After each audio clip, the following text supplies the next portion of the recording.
आपको दिखाएगा परसेंटेज मिल गया, 80% लोगों ने वोट डाल दिया, लेकिन 80% में कितना लोगों ने अपना वोट खुद से डाला है वो बहुत बड़ा प्रश्न चिन्ह है, क्योंकि वोटर्स को आधे रास्ते से ही वापस भेज दिया जाता है। हम बात करते हैं इस लोकसभा।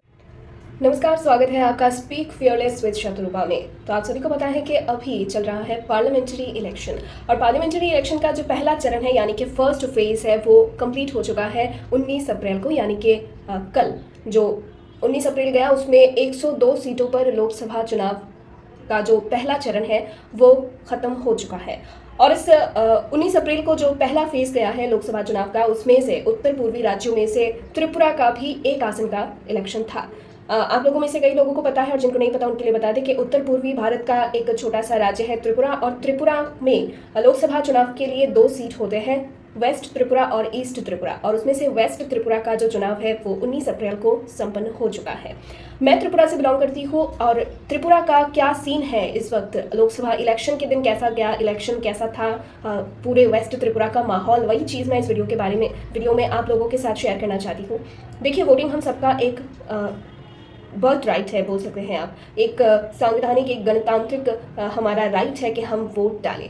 उस जगह पे अभी का जो सीन है त्रिपुरा में, सिर्फ अभी नहीं, पिछले कई टाइम से कोई भी गवर्नमेंट हो त्रिपुरा में, वोटिंग के टाइम पे देखा जाता है कि जितने भी वोटर्स हैं, मान लीजिए कि अगर पूरे वेस्ट त्रिपुरा में 2 लाख वोटर्स हैं, 2 लाख में से 2 लाख ही वोट नहीं डाल पाते हैं। उसमें से क्या क्या चीज़ें होती है, क्या क्या प्रॉब्लम्स आते हैं, उसमें से एक तो होता है कि वोट देने जाना चाहते हैं लोग, लेकिन उनको आधे रास्ते में ही रोक दिया जाता है, या तो फिर पोलिंग एजेंट्स को बाहर निकाल दिया जाता है। लोग वोट देने जाते हैं, लाइन पे खड़े होते हैं घंटा भर, लेकिन उनके बाद जब वो वोट डालने जाएंगे उस वक्त उनसे उनके जो वोटर आईडी कार्ड से जो पर्ची दी जाती है वोटिंग से पहले, वो चीज़ें छीन ली जाती है और उनको बोल दिया जाता है कि आपका वोट हो गया है, आप घर चले जाइए। ये चीज़ें आज नई नहीं है, ये पिछले गवर्नमेंट के टाइम पे भी होता था, अभी भी होता है, लेकिन अभी ज़्यादा होता है।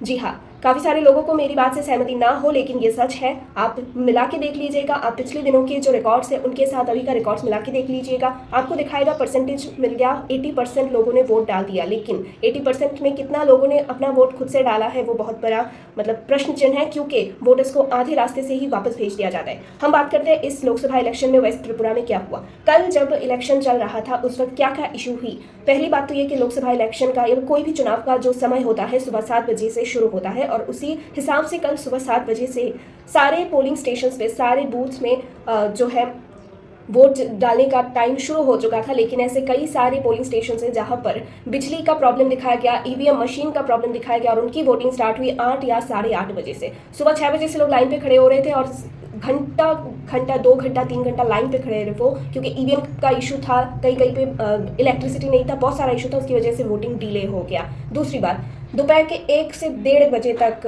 वेस्ट त्रिपुरा का जो वोटिंग परसेंटेज था वो था केवल 31% तक।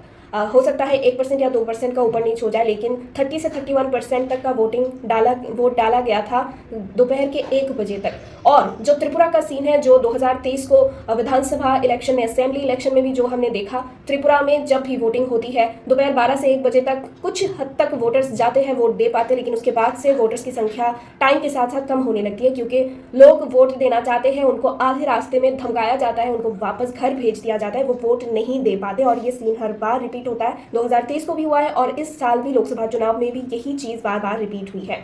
26 अप्रैल को पूर्वी त्रिपुरा में, यानी कि ईस्ट त्रिपुरा सीट का लोकसभा चुनाव है, उसकी तैयारी अभी चल रही है। अभी भी जो राजनीतिक दल है जिन्होंने अपने कैंडिडेट्स दिए हैं वहाँ पे, वो अभी भी आज भी वो प्रचार कर रहे हैं। 48 घंटे से पहले उनको अपना प्रचार संपन्न करना है।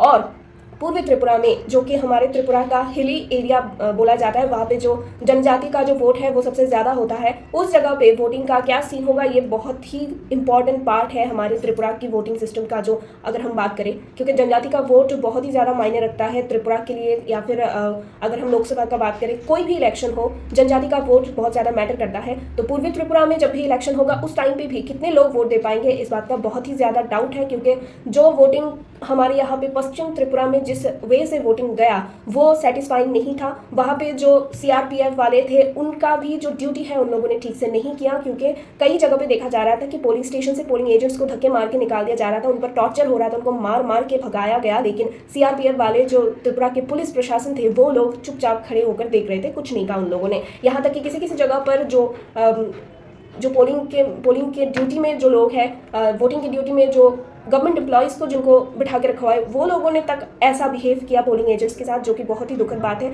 और त्रिपुरा में कोई भी पार्टी हो, ऐसा चीज़ नहीं होना चाहिए। त्रिपुरा में भी जो रूलिंग गवर्नमेंट है उनको भी इंश्योर करना चाहिए, और स्पेशली ईसीआई को ये स्ट्रिक्टली नज़र में रखना चाहिए था कि ऐसी चीज़ें ना हो। जबकि इस बारे में जब विरोधी पक्षों ने ईसीआई के साथ बात की तो उन्होंने ऐसा कुछ रिस्पॉन्स किया कि हमारे यहाँ पे पुलिस फोर्स कम था। ये एक तरफा एक्सक्यूज़ हम बोल सकते हैं, क्योंकि पूर्वी त्रिपुरा का इलेक्शन जब 26 अप्रैल को है, तो पूर्वी त्रिपुरा के निर्वाचन के लिए, चुनाव के लिए जो फोर्स लाया गया था उसको यहाँ पश्चिम त्रिपुरा में शिफ्ट करवाया जा सकता था, लोग जो कि नहीं किया। तो ये जो एक्सक्यूज़ उन्होंने दिया है कि पुलिस फोर्स कम था, ये बहुत ही एक घटिया सा एक्सक्यूज़ है, आप बोल सकते हैं। क्योंकि ऐसा एक्सक्यूज़ डाल के कोई इतना बड़ा क्राइम होता जा रहा है, लोग वोट नहीं दे पा रहे, उनको रास्ते में रोका जा रहा है, धमकाया जा रहा है, उनके घर तोड़ देंगे, उनको जान से मार डालेंगे, ऐसे टाइप की भी धमकियां दी गई है, जो कि किसी भी एंगल से सही नहीं है। उस जगह पे चुनाव आयोग ने अच्छे से अपना ड्यूटी नहीं निभाया। तो ये था त्रिपुरा का सीन। आगे 4 जून में जो रिजल्ट आने वाला है वो सिर्फ हमारे राज्य के लिए नहीं, हर राज्य के लिए, हर पूरे देश के लिए बहुत ही मायने रखता है। पूरे देश का फ्यूचर डिपेंड करता है इस लोकसभा इलेक्शन में। सो उस हिसाब से बाहर के स्टेट्स में हालत और भी ज़्यादा ख़राब है। त्रिपुरा के तुलना में मणिपुर में काफ़ी सारे और भी बुरे हादसे हुए, वेस्ट बंगाल का हालत ख़राब है। तो सारी चीज़ों को मद्देनज़र रखते हुए ये लोकसभा चुनाव जिस तरह से बहुत ही ज़्यादा चैलेंजिंग है, हर जैसे राजनीतिक दल, हर स्टेट के लिए, हर पॉलिटिकल पार्टी के लिए, और उसी हिसाब से ये पूरी तरह से इफेक्ट करेगा जो मिडिल क्लास लोग हैं, जो इंडिया वासी है, उन लोगों पर। तो इस चीज़ पे आपकी क्या राय है, आप ज़रूर मेरे साथ शेयर कीजिएगा और देखते रहिएगा स्पीक फीयरलेस। नमस्ते।